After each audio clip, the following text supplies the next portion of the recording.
बिस्मिल्लाहिर्रहमानिर्रहीम। अस्सलाम वालेकुम नाज़रीन, आप यूट्यूब चैनल देख रहे हैं। मैं इमरान खान हूँ। एक और ख़बर जो एनआरओ है वो मुकम्मल होता चला जा रहा है, लेकिन इलेक्शन से भागने के तमाम मंसूबे नाकाम होते चले जा रहे हैं। इलेक्शन में जाना पड़ेगा, क्यों जाना पड़ेगा, कुछ तफसीलात मैं आपके सामने रख देता हूँ। लेकिन सलमान शहबाज को FIA ने क्लीन चिट दे दी है। यानी FIA को लगता है कि सलमान शहबाज ने कुछ किया ही नहीं, और FIA को इसलिए ये लगता है कि FIA को इस वक्त राणा सनाउल्लाह साहब कंट्रोल कर रहे हैं और वो उनके कंट्रोल में है। सलमान शहबाज शहबाज शरीफ साहब के छोटे साहबजादे हैं, और ये पाकिस्तान से मफरूर हो गए थे, भाग गए थे जब इमरान खान साहब का दौरे हुकूमत था।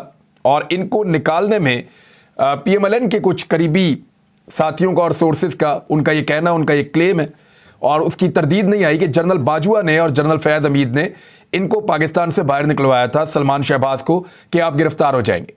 सलमान शहबाज पाकिस्तान छोड़कर चले गए थे, पाकिस्तान से बाहर रहे, इश्तिहारी थे, मफरूर थे, फिर पाकिस्तान वापस आते हैं, अचानक जादू होता है और इनके केसेस खत्म होना शुरू हो जाते हैं।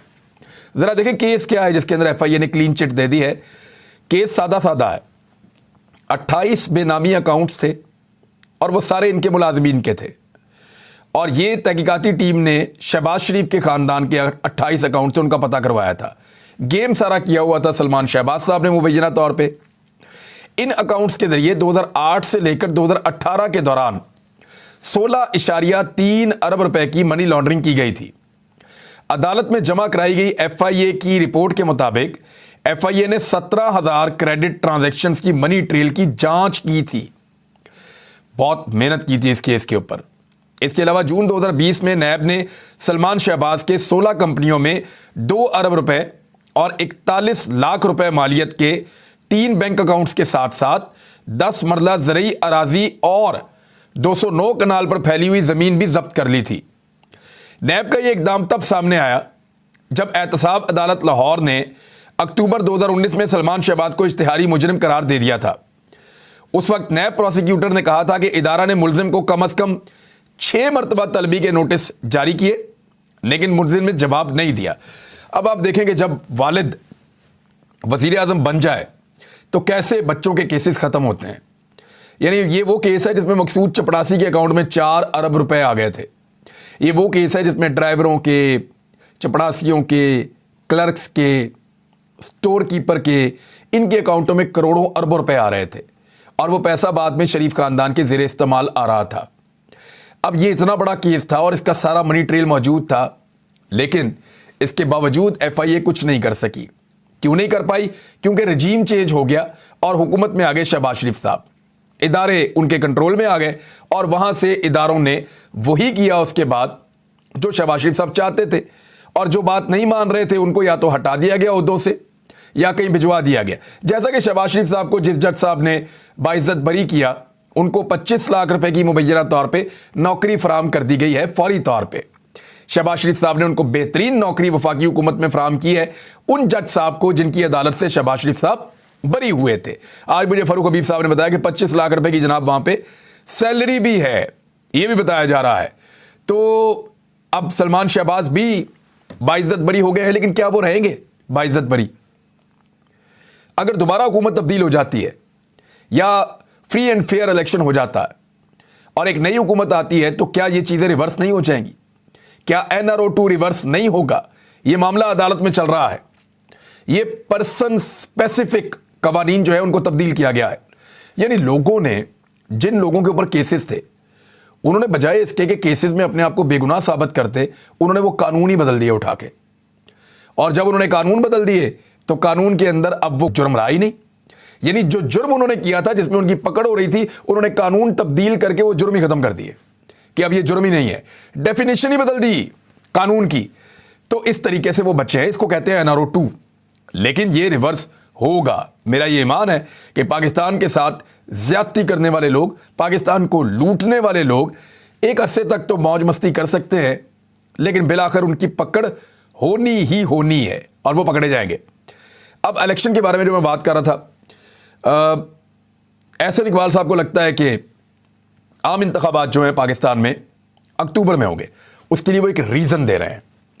वजह वो ये बता रहे हैं कि इलेक्शन कमीशन जो है वो एक मरदमशुमारी करेगा जिसके नताइज अप्रैल तक जारी किए जाएंगे।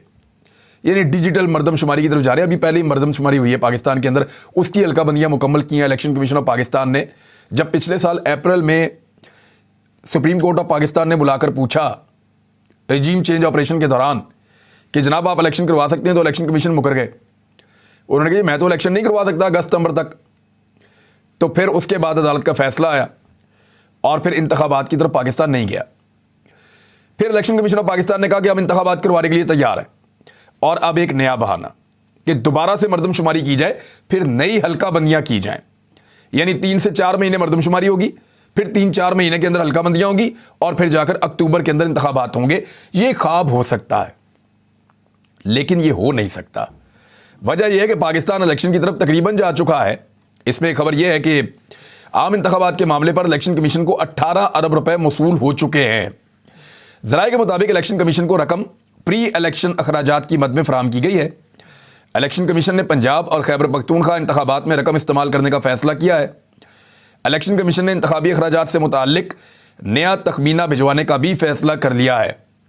जराये का कहना है कि 2 असम्बलियों में अलग अलग इलेक्शन के बायस आम इंतखाबात पर अखराजात 10 अरब से जायद बढ़ गए हैं। इलेक्शन कमीशन ने पहले आम इंतखाबात पर 47 अरब रुपए का तखमीना भिजवाया था। जराये का कहना है कि अब अगर अलग अलग इंतखाबात होंगे तो 57 अरब रुपए से जायद के अखराजात हो जाएंगे, अभी और बढ़ेंगे।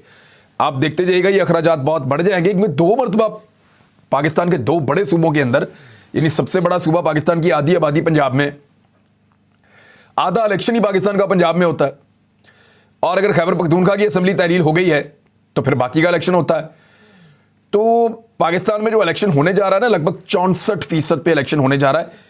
ये खबर है फवाद चौधरी साहब की, उन्होंने ये क्लेम किया है, और वो ये कह रहे हैं मुल्क की 64% नशिस्तें खाली हैं, अब इलेक्शन रुक ही नहीं सकते। सरगोदा में वो गए हुए थे, वहां उन्होंने बात की कि हुकूमत में बैठे लोग अपने तमाम फैसले अमेरिका से लिखवा कर लाते हैं, इलेक्शन करीब हैं, ये इलेक्शन नहीं रुक सकते।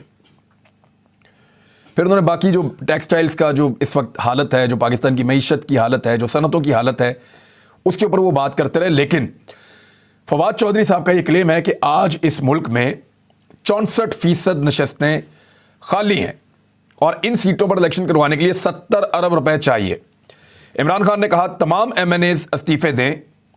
127 MNAs ने अपनी सीटें कुर्बान कर दी हैं, और इस तरीके से इतने बड़े पैमाने पर 2 मरतबा इलेक्शन करवाना बहुत मुश्किल है। देखिए पाकिस्तान की एस्टेब्लिशमेंट भी इस बात को समझती है कि 2 मरतबा इलेक्शन करवाना उनके लिए इतना आसान नहीं रहेगा, ये मुश्किल काम है। और अगर 2 मरतबा इलेक्शन करवाए जाएंगे तो धांधली के जो इम्कानात हैं वो भी कुछ कम हो जाते हैं। यानी सिंध में तो धांधली पाकिस्तान पीपल्स पार्टी टिका के करती है, लेकिन अगर उनकी वहाँ पे हुकूमत हो तो तब वो करती है, वैसे वो कर नहीं पाएंगे। जब निगरान हुकूमत होगी तो फिर सूरत कुछ और होगी, कुछ मुख्तलिफ होगी। पिछली मरतबा हमने देखा भी कि शहरी इलाकों में कैसे पाकिस्तान तहरीक इंसाफ ने नशस्तें हासिल की थी। अब कुछ और खबरें हैं कि इलेक्शन कमीशन ऑफ पाकिस्तान को ना सिर्फ पैसा मिल गया, बल्कि नवाज शरीफ को वापस लाने का बंदोबस्त किया जा रहा है, मरियम नवाज को वापस लाने का बंदोबस्त किया जा रहा है। लेकिन अलार्मिंग चीज़ यह है कि अब PMLN के लोग PMLN को छोड़ना शुरू हो गए हैं। मुस्लिम लीग नून के लिए एक बहुत बड़ा धचका है, और वह धचका यह है कि पीर अमीरुल हसनात पाकिस्तान तहरीक इंसाफ में शामिल हो गए हैं। क्योंकि देखें लोगों के अंदर मकबूलियत नहीं रही PMLN की, और लोग अब PMLN को एक एस्टेब्लिशमेंट की पार्टी के तौर पे देखते हैं, और वो ये देखते हैं कि ये बूट पॉलिश करके एस्टेब्लिशमेंट की बातचीत करके ये किसी तरह इक़्तिदार में आ जाते हैं। इनका पब्लिक से या पब्लिक के इशूज़ से कोई ताल्लुक़ नहीं है। इस वजह से लोग खाइफ हैं, और जितने भी समझदार सियासतदान हैं वो अपने आप को इस चीज़ से दूर करना चाहते हैं। बहुत सारे ऐसे लोग हैं PMLN के जो अगले इंतखाबात में इलेक्शन लड़ना ही नहीं चाहते। उन्हें ये लगता है कि ये इंतखाबात उन्हें नहीं लड़ने चाहिए, क्योंकि इसमें शिकस्त हो सकती है। और ये पहली दफ़ा ऐसा हो रहा है कि एस्टेब्लिशमेंट से किसी जमात के अच्छे ताल्लुकात हैं, लेकिन इसके बावजूद वो जमात और उसके लोग इलेक्शन में जाना नहीं चाहते। ना सिर्फ इलेक्शन में जाना नहीं चाहते, बल्कि उस जमात का टिकट भी नहीं लेना चाहते। अब पाकिस्तान तहरीक इंसाफ का टिकट लेना चाहते हैं, जबकि पाकिस्तान तहरीक इंसाफ सबको एडजस्ट नहीं कर सकती। मेरी इत्तला के मुताबिक 1 दर्जन से ज़ायद PMLN के लोग हैं जो चाहते हैं कि उनको अगले इंतखाबात में पाकिस्तान तहरीक इंसाफ का टिकट मिले। और मरियम नवाज को आम तरीन ओहदा मिलने के बाद PMLN की जो सीनियर क़यादत है उनके अंदर बेचैनी पाई जाती है। मिसाल के तौर पे इंटरनल मीटिंग में सीनियर लोगों ने यहां तक कहा कि एक अगर कोई छोटा मोटा कोई बिजनेस भी होता है, वहां पे भी कोई फैसला हो रहा होता है, तो बोर्ड ऑफ डायरेक्टर्स बैठ के उसके ऊपर कोई ना कोई राय देते हैं और सबसे राय ली जाती है।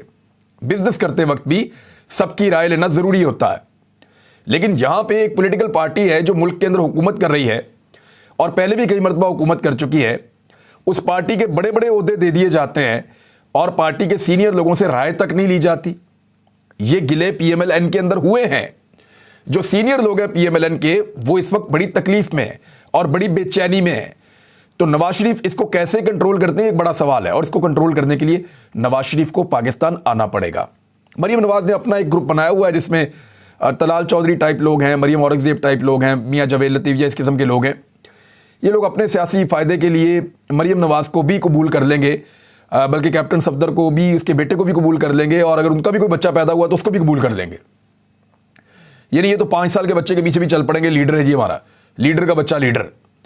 तो ये तो बादशाहत कबूल कर लेंगे अपनी सियासत के लिए। लेकिन जो लोग सियासत में अपनी उम्र गाल चुके हैं, जिन्होंने बड़ी कुर्बानियाँ दी हैं, जो लोग सियासत को उसकी असल रूह के साथ करना चाहते हैं, पीएमएलएन में बहुत बड़ी तादाद में ये लोग मौजूद हैं, तो उनकी गैरत गवारा नहीं कर रही है और उनमें बेचैनी पाई जाती है। नवाज शरीफ साहब उनको कैसे कायल करेंगे, ये एक बहुत बड़ा चैलेंज है।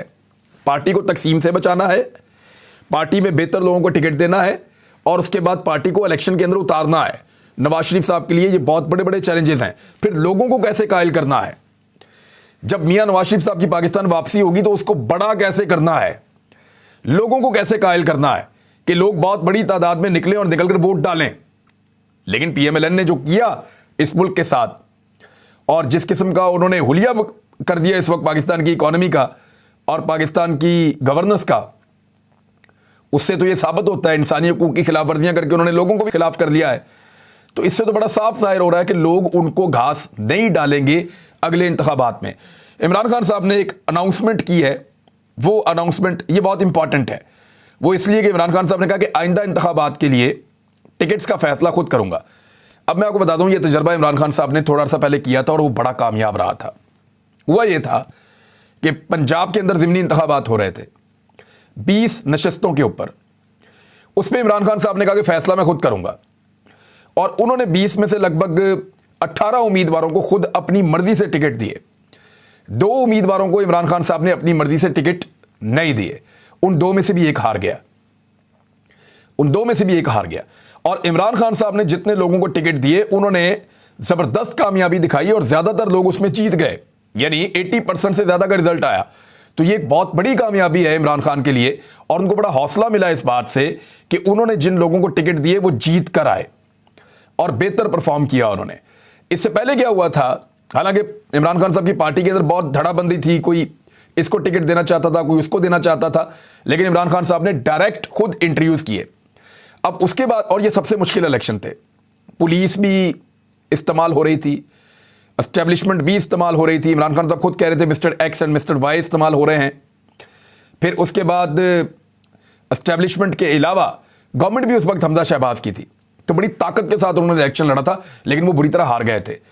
तो अब इमरान खान साहब खुद टिकट देंगे पूरे पाकिस्तान में। अब वो एक एक बंदे को जानते भी हैं और हालात मुख्तलिफ हैं। पहले क्या हुआ था कि अलीम खान और जहांगीर तरीन मौजूद थे। सेंट्रल पंजाब में अलीम खान ने टिकट बांटे थे, और टिकट बांटते हुए उन्होंने ज़ाती ताल्लुकात का और एस्टेब्लिशमेंट की ख्वाहिशात का बहुत ज़्यादा ख्याल रखा था, और इसके नतीजे में बहुत सारी नशस्तें सेंट्रल पंजाब में पाकिस्तान तहरीक इंसाफ ना सिर्फ हार गई थी, बल्कि कुछ उनको ज़बरदस्ती हरवा भी दी गई थी। इसके बाद जनूबी पंजाब के अंदर क्योंकि कंट्रोल जो था वो जहांगीर तरीन साहब का था, और उन्होंने फिर अपने बंदे बाद में खींच भी लिए थे, और उसके नतीजे में पंजाब के अंदर रजीम चेंज हो चुका। और इसके अलावा वफाक के अंदर भी रजीम चेंज जब हुआ तो उसमें एक हाथ तो इनका भी था बीच में। ऐसे लोग जिनको टिकट दिलवाए गए थे अलीम खान और जहांगीर तरीन वगैरह के जरिए से। अब इमरान खान साहब के ऊपर ऐसा कोई बोझ है नहीं, वो अपना एक बोर्ड बनाएंगे और एक एक उम्मीदवार का फैसला खुद करेंगे। तो इस सूरत हाल में जो खैबर पख्तूनख्वा में और पंजाब में टिकटों की तकसीम होने जा रही है, ये बड़ा एक अहम मरहला है, और अगर इसमें इमरान खान साहब ने ठीक लोगों को टिकट दे दिया तो फिर इंतखाबात में आधे से ज़्यादा काम हो जाएगा, क्योंकि वो लोग बेहतर अंदाज में जाके इमरान खान का पैगाम पहुंचाएंगे और अपनी इलेक्शन कैंपेन करेंगे और जोर लगाकर इलेक्शन में उतरेंगे। नाज़रीन, कुछ और अहम खबरें हैं वो आपको मैं अगले वीलॉग में देता हूं। अब तक के लिए इतना ही। अपना ख्याल रखिएगा, अपने इस चैनल का भी। अल्लाह हाफिज़।